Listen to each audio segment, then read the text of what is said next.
Sir ಒಂದ್ಸಾರಿ ನನಗೆ ಗಿಂಟಿ. ಯಾಕೆ ನಾಣಿ?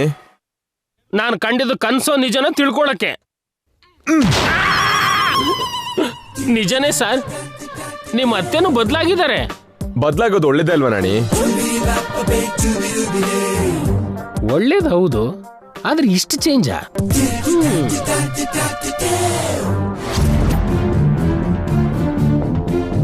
ನಿತ್ಯ ನಮ್ಮನೆ ಶಾಪದಿಂದನೇ ಸತ್ತಿದ್ದಾಳೆ ಅನ್ನೋದಕ್ಕೆ ಯಾವ ಸಂದೇಹನೂ ಇಲ್ಲ.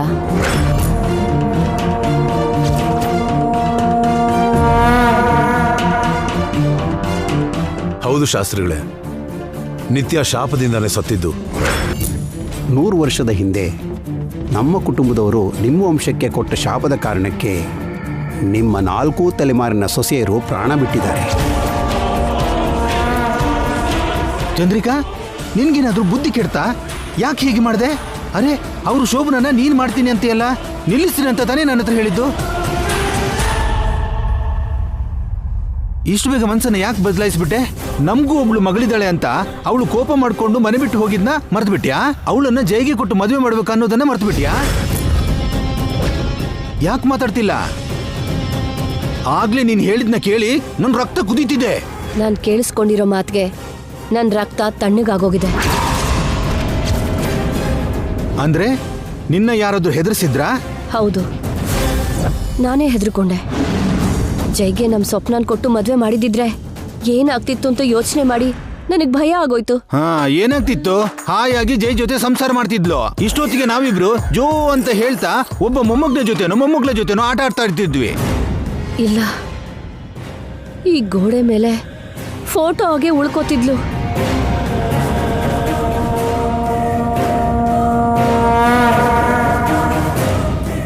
ಏನ್ ಹೇಳ್ತಿದ್ಯಾ ಚಂದ್ರಿಕಾ? ಇವರೆಲ್ಲ ಹಾಗೆ ಸತ್ ಹೋಗಿದ್ದು ಅನ್ಕೊಂಡ್ರ? ಇಲ್ಲ, ಶಾಪದಿಂದ ಸತ್ತಿರೋದು.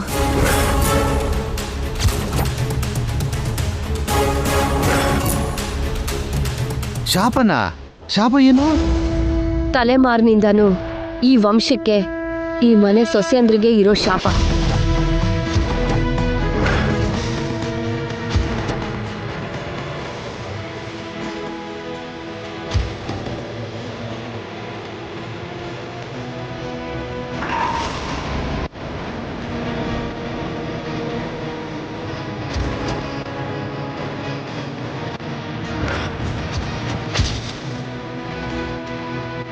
ನೀನ್ ಹೇಳಿದ್ದು ನಿಜನಾ?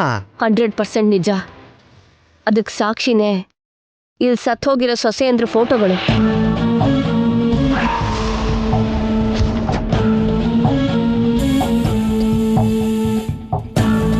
ಶಾಪದ ಪ್ರಕಾರ ಈ ಮನೆ ಕಾಲಿಡೋ ಮೊದಲನೇ ಸೊಸೆ ಸತ್ ಹೋಗ್ತಾಳೆ. ಅದಕ್ಕೆ ನನ್ನ ಮೊದಲನೇ ಅತ್ತಿಗೆ ಅವರತ್ತೆ ಸತ್ ಹೋಗಿದ್ದಾರೆ. ಶಾಪದಿಂದ ಸಾಯ್ತಾಳೆ ಅಂತಾನೆ ನಮ್ಮ ಸ್ವಪ್ನನ ನಮ್ಮಜ್ಜಿ ಸೊಸೆ ಮಾಡ್ಕೊಳ್ಳಲ್ಲ ಅಂದಿದ್ದು. ಆ ಶಾಪ ಹೋಗ್ಲಿ ಅಂತಾನೆ ಇಷ್ಟು ದಿನ ಪೂಜೆ ವ್ರತ ಮಾಡಿಸಿದ್ದು.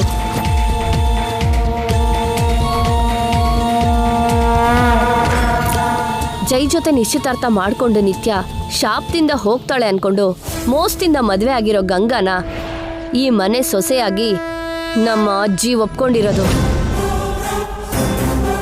ನಿತ್ಯ ಬದುಕೆ ಇದ್ದಾಳೆ ಅಂತ ನಮ್ಮನೆ ಶಾಸ್ತ್ರಿಗಳು ಅನುಮಾನ ಪಟ್ಟಾಗ ಸತ್ತಿದ್ದಾಳೆ ಅಂತ ಗಂಗಾಗೂ ಜೈಗೂ ಶೋಭನಕ್ಕೆ ಮುಹೂರ್ತ ಇಡ್ಸಿದ್ರು.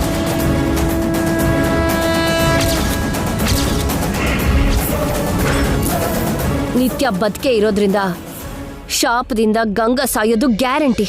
ಅದಕ್ಕೆ ಅವ್ರು ಮೊದಲನೇ ರಾತ್ರಿನ ನಾನೇ ನಡೆಸ್ತೀನಿ ಅಂದಿದ್ದು.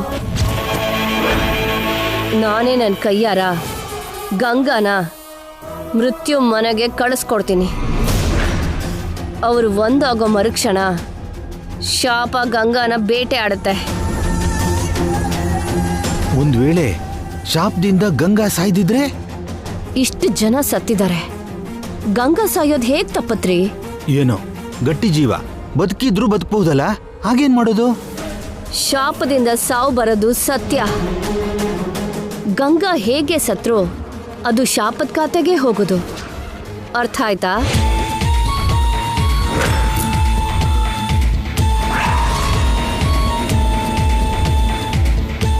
ಗಂಗನ ಶಾಪ ಸಾಯಿಸೋವರೆಗೂ ವೇಟ್ ಮಾಡೋ ಅಗತ್ಯನೇ ಇಲ್ಲ.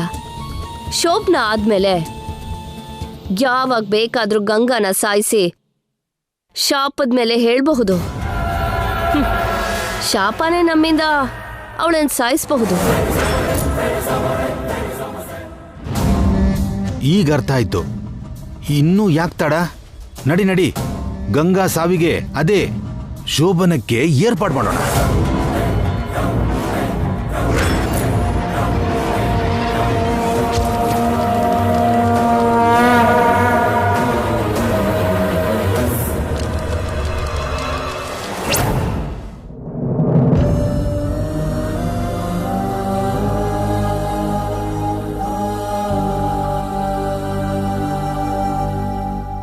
ರೂಪ ಅವ್ರ ಮನೆಗೆ ಯಾಕೆ ಕರ್ಕೊಂಬಂದಿ ಅಜ್ಜಿ?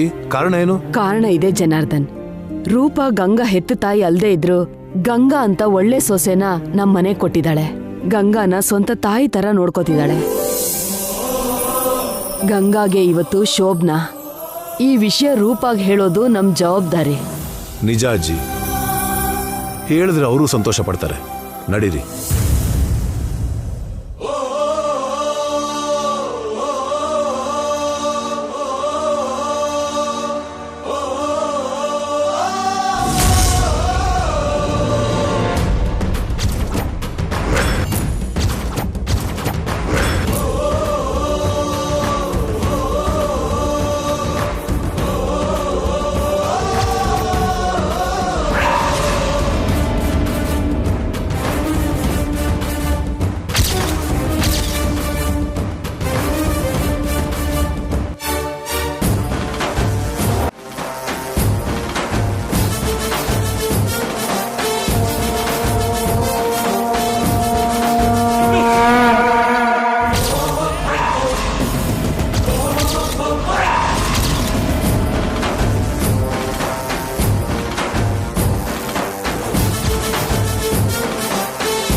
ನಿತ್ಯ ನಿಜವಾಗೂ ಸತ್ತೋಗಿದ್ದಾಳ?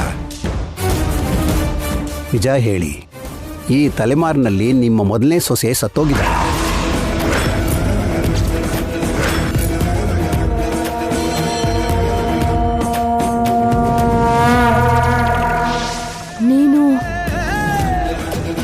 ನೀನು ಯಾರಮ್ಮ?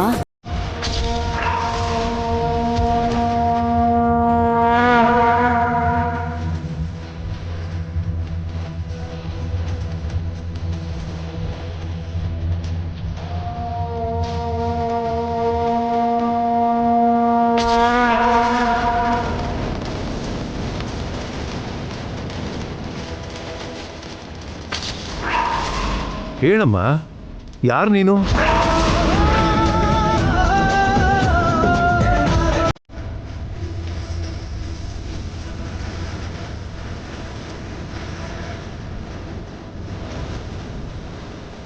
ಅಂದ್ರೆ ನೀನು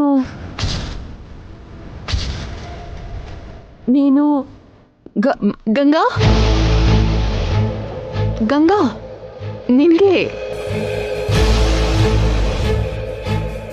ಏನ್ ಗಂಗಾ ಹಾಗೆ ನೋಡ್ತಾ ನಿಂತ್ಬಿಟ್ಟೆ? ಗಂಗಾ, ನಿನಗೆ ಯಾಕೆ ಹಾಗೆ ನಿಂತಿದ್ಯಾ?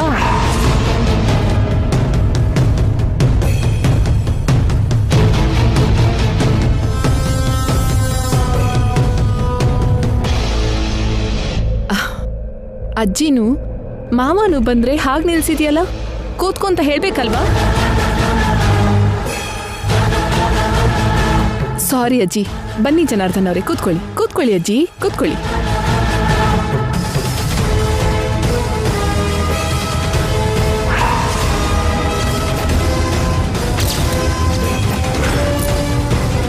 ಬಾ ಬಾ, ಅವ್ರಿಗೇನ್ ಬೇಕು ಅಂತ ಕೇಳು ಗಂಗಾ. ಮಾತು ಬರ್ದೇ ಇರೋ ಹಾಗೆ ನಿಂತ್ಕೊಂಡಿದ್ಯಲ್ಲ, ಇಷ್ಟೊತ್ತು ಸರಿಯಾಗೇ ಇದ್ದೆ ತಾನೇ? ಇವಳು ಗಂಗನಾ? ಹೌದು ಅಜ್ಜಿ. ಮತ್ತೆ ಸೀರೆ ಉಟ್ಕೊಳ್ದೆ ಈ ಡ್ರೆಸ್ಸು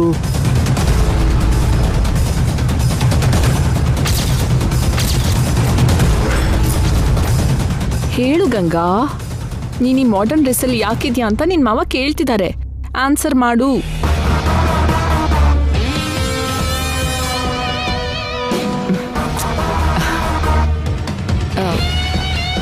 ಎಲ್ಲ ನಾನೇ ಹೇಳಬೇಕಾ?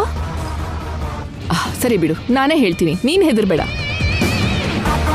ಅದೇನಿಲ್ಲ, ನನ್ನ ಮಗಳು ನಿತ್ಯ ಇಲ್ವಲ್ಲ, ಅದಕ್ಕೆ ಆಗಾಗ ಗಂಗಾ ನಿತ್ಯ ಹಾಗೆ ಡ್ರೆಸ್ ಮಾಡಿಕೊಂಡು ನಿತ್ಯ ಇಲ್ಲದೇ ಇರೋ ನೋವನ್ನು ನನಗೆ ಕಡಿಮೆ ಮಾಡೋದಕ್ಕೆ ನೋಡ್ತಾಳೆ. ಸಡನ್ನಾಗಿ ನೀವು ಹೀಗೆ ಬಂದಿದ್ದಕ್ಕೆ ಈ ಡ್ರೆಸ್ಸಲ್ಲಿರೋ ಇವಳನ್ನ ನೋಡಿ ನೀವೇನಂತೀರೋ ಅಂತ ಹೆದರ್ಕೊಂಡಿದ್ದಾಳೆ ಅಷ್ಟೇ ಅಷ್ಟೇ. ಭಯ ಯಾಕಮ್ಮ? ನೀನ್ ಒಳ್ಳೆ ಕೆಲ್ಸನೇ ಮಾಡ್ತಾ ಇದೆಯಲ್ಲ.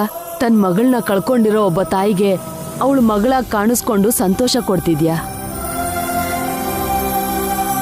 ಹೌದಮ್ಮ, ಇದು ತುಂಬಾ ಒಳ್ಳೆ ವಿಷಯ. ನಿತ್ಯ ಹೋಲಿಕೆ ಹೊತ್ಕೊಂಡಿರೋ ನೀನು ನಿಮ್ಮ ಅಮ್ಮ ಅಲ್ದಿರೋ ಈ ಅಮ್ಮನಿಗೆ ವರ ಆಗಿದೆ.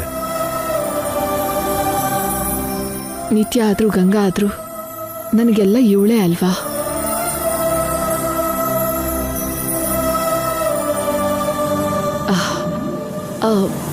ನೀವೇನು ಈ ಕಡೆ ಬಂದಿದ್ದೀರಾ? ನಿನ್ಗೊಂದ್ ಸಿಹಿ ಸುದ್ದಿ ಹೇಳ್ಬಿಟ್ಟು ಹೋಗೋಣ ಅಂತ ಬಂದ್ವಮ್ಮ. ಇವತ್ ರಾತ್ರಿ ಜೈ ಗಂಗಾಗೆ ಶೋಭನ ಮಾಡ್ಬೇಕು ಅನ್ಕೊಂಡಿದೀವಿ.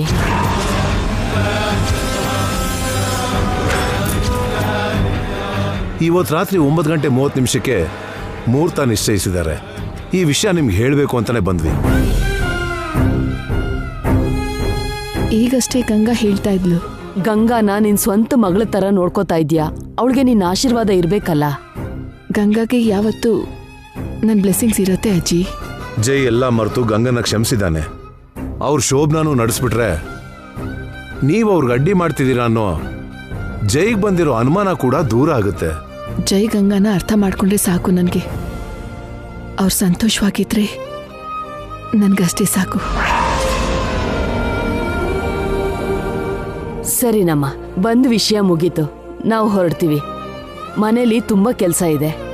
ಸರಿ ಅಜ್ಜಿ. ಗಂಗಾ, ಹೋಗೋಣವಾ?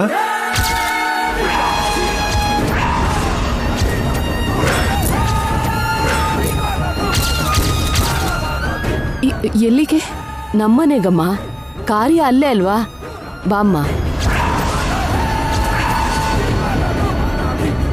ಅವಳು ಆಮೇಲೆ ಬರ್ತಾಳೆ ಬಿಡಿ, ನಾನೇ ಕರ್ಕೊಂಡು ಬರ್ತೀನಿ. ಮತ್ತೆ ನಿಮ್ಗೆ ಯಾಕೆ ಶ್ರಮ? ಹೇಗೂ ಬಂದಿದೀವಲ್ಲ, ಕರ್ಕೊಂಡು ಹೋಗ್ತೀವಿ ಬಿಡಿ. ಮುಹೂರ್ತಕ್ಕೆ ಕೂಡ ಟೈಮ್ ಆಗುತ್ತೆ. ಬಾಮ್ಮ. ಬಾ.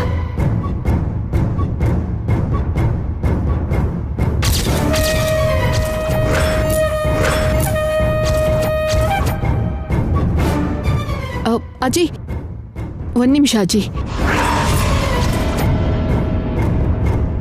ದಯವಿಟ್ಟು ಏನು ಅನ್ಕೋಬೇಡಿ. ಗಂಗಾ ಹತ್ರ ಚಿಕ್ಕ ಪೂಜೆ ಮಾಡಿಸ್ಬೇಕು ಅಂತಿದ್ದೀನಿ. ಅದು ಮುಗಿತಿದ್ದ ಹಾಗೆ ಕಳಿಸ್ಕೊಡ್ತೀನಿ. ಪ್ಲೀಸ್ ಅಜ್ಜಿ. ಸರಿನಮ್ಮ, ಬೇಗ ಬಂದ್ಬಿಡು.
ತಗೊಳ್ಳಿ, ಶುರು ಮಾಡಿ ಸರ್.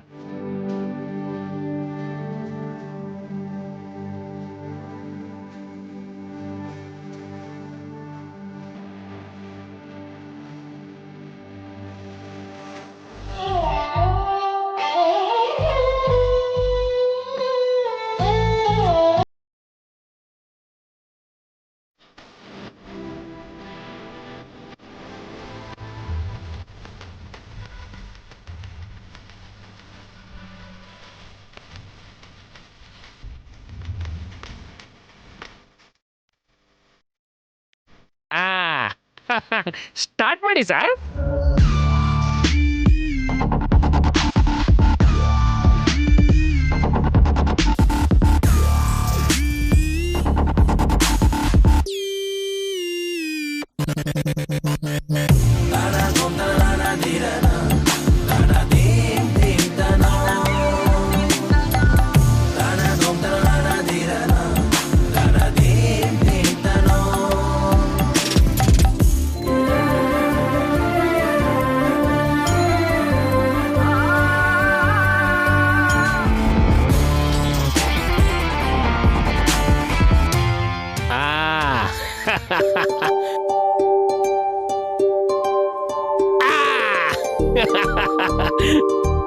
Ready, start. 1 2 3.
ನಿಮ್ ಚಂದನೆಲ್ಲ ಕನ್ನಡಿಗೆ ಕೊಡ್ಬೇಡಿ ಸರ್, ಮೇಡಮ್ಗೂ ಸ್ವಲ್ಪ ಉಳಿಸಿ. ಏನ್ ನಾಣಿ ರೇಗಿಸ್ತಾ ಇದೀಯಾ? ಅಯ್ಯೋ ರಾಮ, ಕನ್ನಡಿನ ಮೇಡಮ್ಗೆ ಸೌತಿ ಮಾಡಬೇಡಿ ಅಂತ ಅಂದೆ. ನೋಡು ಮತ್ತೆ ಕಿಂಡಲ್ ಮಾಡ್ತಾ ಇದ್ಯಾ ನಾಣಿ.